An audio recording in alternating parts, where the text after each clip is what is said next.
Hello, good morning. Welcome to OT Cyber Coffee Minute. I'm Kara. I'm joined by Chuck Tommy, one of our founding partners here at Hillstrong. Good morning, Chuck. Morning, Kara. So I have a question for you. Need your expertise on. Okay, shoot. Okay. This one comes from a LinkedIn colleague. How do legacy systems and OT environments impact the implementation of modern cybersecurity controls? And what are practical ways to bridge that gap? Okay, good question again. These are really good questions. I'm loving them. The answer in this case may take a little bit more than a minute, but I'll try to keep it short because it is a little bit complicated when we start thinking about legacy systems and how to carefully take care of them. Right.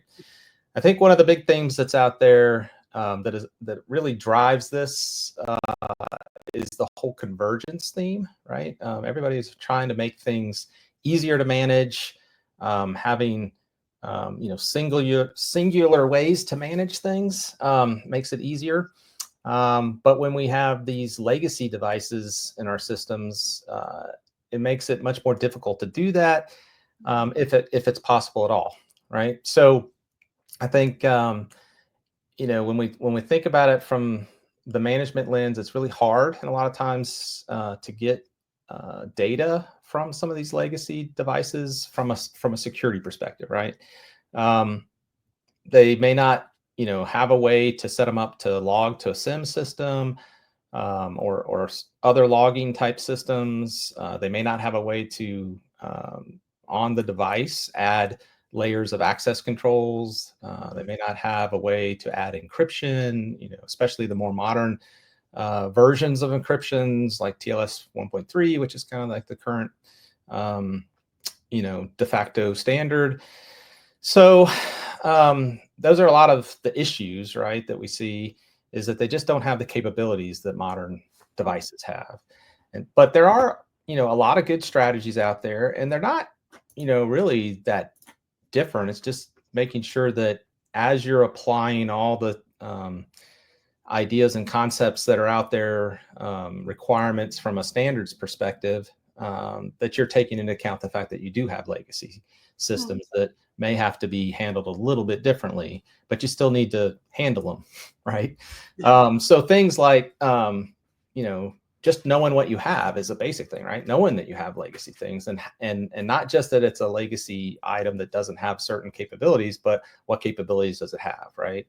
Kind of along those lines too is knowing how to get support for that piece of equipment, right? Some of them are discontinued by the manufacturer or they're just out of support. And so knowing some way to get support, that may include having, to have spares on site, right? Because you may not be able to get new versions of that device that you can, have delivered next day. So you may need to have multiples on site. If we start to think about the network and how we're setting up the network, that might be different is you might need to think about how you segment the network a little bit differently and try to encapsulate those legacy devices in their own section, their own segment of the network where you can apply different levels of trust, different levels of protection in those different zones. I think another thing to be aware of is making sure that you have a good secure remote access methodology in place. If you are still able to get support from manufacturer, they're probably going to want to be able to do that remotely. So having a way with, using OT, DMZ, just all good practice stuff that doesn't allow direct access from IT to OT, or even maybe from other OT parts of the system into the less secure or less legacy areas. Having a training program so that the folks that are working on those systems understand the differences and that there still needs to be security, but it may need to be done in a different way. So make sure your folks understand what the requirements are from your internal SOPs.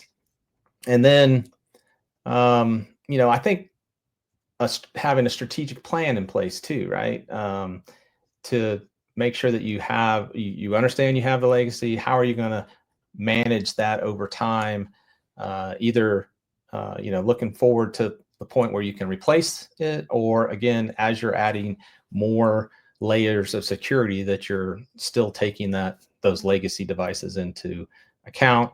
And I think all this ultimately, you can kind of roll it up into making sure that you have a comprehensive governance plan in place with policies and processes where all this is documented, right? That makes it so much easier if you have a set of policies that specifically talks about how are we going to take care of, modern or normal or regular type devices versus what we might have to do that might be a little bit different for the legacy devices. So I think all those things taken together, and you really can come up with a secure system. It just may take a little extra thought and effort to take account of those legacy devices. Awesome. Well, thanks, Chuck, for sharing your insights. And thanks for watching. Let this be your reminder to go have another cup of coffee or whatever gets you through the morning. We appreciate your time. Right here. Thank you. Have a good day.